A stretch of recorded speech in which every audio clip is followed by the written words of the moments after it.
Hello बच्चों, कैसे हो आप। आज हम कक्षा 4 गणित की वर्कशीट सॉल्व करेंगे जिसका टॉपिक है भोपाल की सैर। तो चलिए वर्कशीट सॉल्व करते हैं। क्वेश्चन 1, रूबी दिल्ली में रहती है। वो अपनी नानी के घर जा रही है जो आगरा में है। आप देख सकते हैं यहाँ वर्कशीट में एक पिक्चर दी हुई है जिसमें दिल्ली के लिए इंडिया गेट बनाया हुआ है और आगरा के लिए ताजमहल।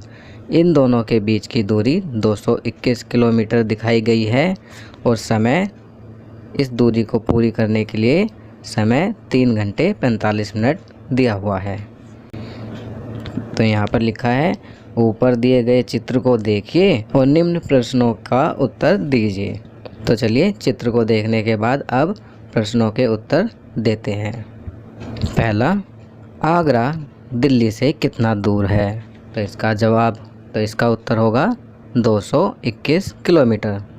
दूसरा, आगरा किन किन वाहनों से जाया जा सकता है। तो यहाँ हम लिखेंगे बस, रेल, हवाई जहाज़, कार इत्यादि। तीसरा, एक कार से आगरा पहुंचने में कितना समय लगेगा। तो इसका जवाब हम लिखेंगे लगभग 4 घंटे। चौथा, रेलगाड़ी से आगरा पहुंचने में कितना समय लगेगा। तो यहाँ हम लिखेंगे लगभग 3 घंटे। कौन तेज़ चलता है, कार या रेलगाड़ी। आप देखेंगे कि रेलगाड़ी से आगरा पहुंचने में कम टाइम लगता है। तो यहाँ हम लिखेंगे रेलगाड़ी। कौन तेज चलता है, रेलगाड़ी। चलिए आगे बढ़ते हैं। छठा, अगर कोई व्यक्ति पैदल जाना चाहे तो उसे आगरा पहुंचने में कितने दिन लगेंगे, अनुमान लगाइए। तो बच्चों इसका अनुमान आप स्वयं लगाएंगे। जैसा कि यहाँ दिया हुआ है कि आगरा की दूरी 221 किलोमीटर है। यदि कोई व्यक्ति रोज़ाना 40 किलोमीटर चलेगा तो वो लगभग 5 दिनों में आगरा पहुंच जाएगा। अगर वही व्यक्ति रोज़ाना 50 किलोमीटर चलेगा तो वो लगभग चौथे से 5वें दिन आगरा पहुंच जाएगा। तो बच्चों आगरा पहुंचने में कितना समय लगेगा, यह व्यक्ति की स्पीड पर निर्भर करेगा। चलिए नेक्स्ट क्वेश्चन करते हैं। प्रश्न 2, भानु का दफ्तर उसके घर से 6 किलोमीटर दूर है। उसको कार से दफ्तर पहुंचने में 30 मिनट लगते हैं। एक दिन भानु अपने दफ्तर गया और वहां 8 घंटे काम करने के बाद घर लौटा। तो यहाँ प्रश्न पहला, उसने उस दिन कितनी दूरी तय की। तो बच्चों हम यहाँ लिखेंगे घर से दफ्तर 6 किलोमीटर, दफ्तर से घर 6 किलोमीटर, कुल तय की दूरी बराबर 12 किलोमीटर। 6 जाने के और 6 आने के, तो कितनी दूरी तय की।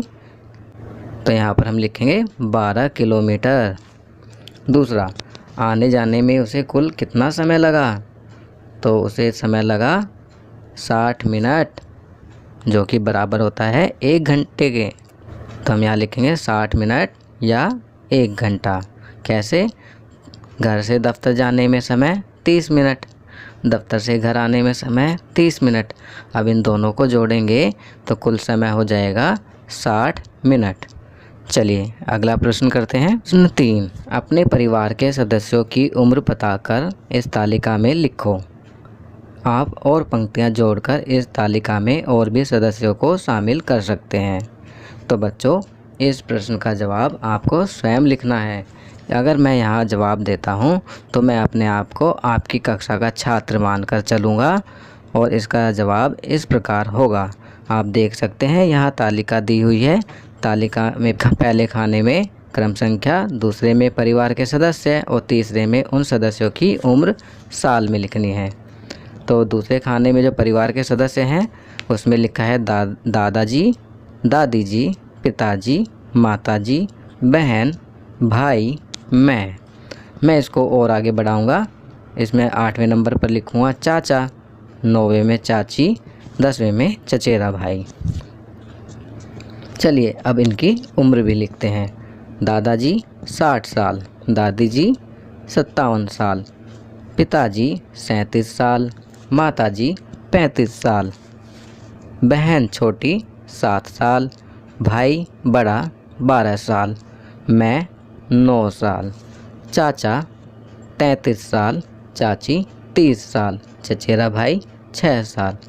चलिए यहाँ अब हमने सबकी उम्र भी लिख दी। अब आगे बढ़ते हैं। तो यहाँ पर प्रश्न बनेगा, अपने परिवार के सदस्यों को उम्र के अनुसार सबसे बड़े से सबसे छोटे के क्रम में लगाइए। अब यह प्रश्न हम तालिका देखकर बड़ी ही आसानी से कर सकते हैं। तो सबसे ज़्यादा उम्र किसकी है? दादाजी की। उसके बाद उनसे कम उम्र है दादी जी की। इसी क्रम में हम इसको लिखेंगे। दादी जी के बाद लिखेंगे पिताजी, फिर पिताजी के बाद लिखेंगे माताजी, फिर चाचा जी, फिर चाची जी, उसके बाद बड़ा भाई, फिर मैं, फिर बहन छोटी। चलिए अब दूसरा करते हैं, आपके परिवार में सबसे बड़ा कौन है? तो इसका जवाब होगा दादाजी।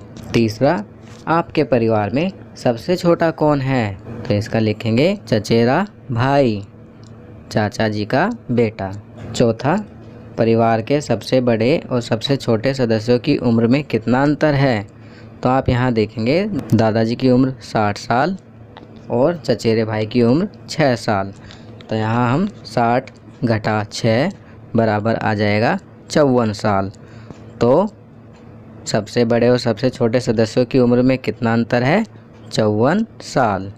अगला करते हैं पांचवा, आपके पिताजी आपसे उम्र में कितने बड़े हैं? यहाँ पर मेरी उम्र 9 वर्ष है और पिताजी की 37 वर्ष। तो 37 में से 9 वर्ष घटा देंगे तो उत्तर आएगा 28 साल। तो हम यहाँ लिखेंगे पिताजी की उम्र 28 साल है। चलिए आगे बढ़ते हैं। प्रश्न 4, फ़ोन का विकास। यहाँ चित्र दिया हुआ है, आप देख सकते हैं। पहला चित्र टेलीफोन का है जिसका आविष्कार हुआ 1876 में। दूसरा चित्र मोबाइल फ़ोन का है जिसका आविष्कार हुआ साल 1973 में।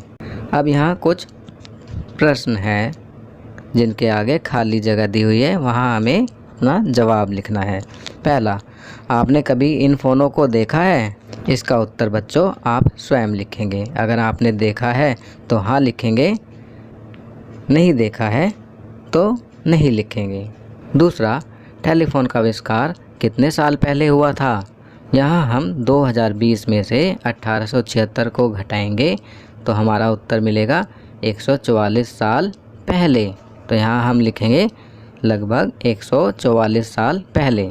तीसरा, टेलीफोन के कितने सालों बाद मोबाइल फ़ोन आया? तो बच्चों इसका जवाब लिखेंगे 97 साल। आप देख सकते हैं 1876 और 1973।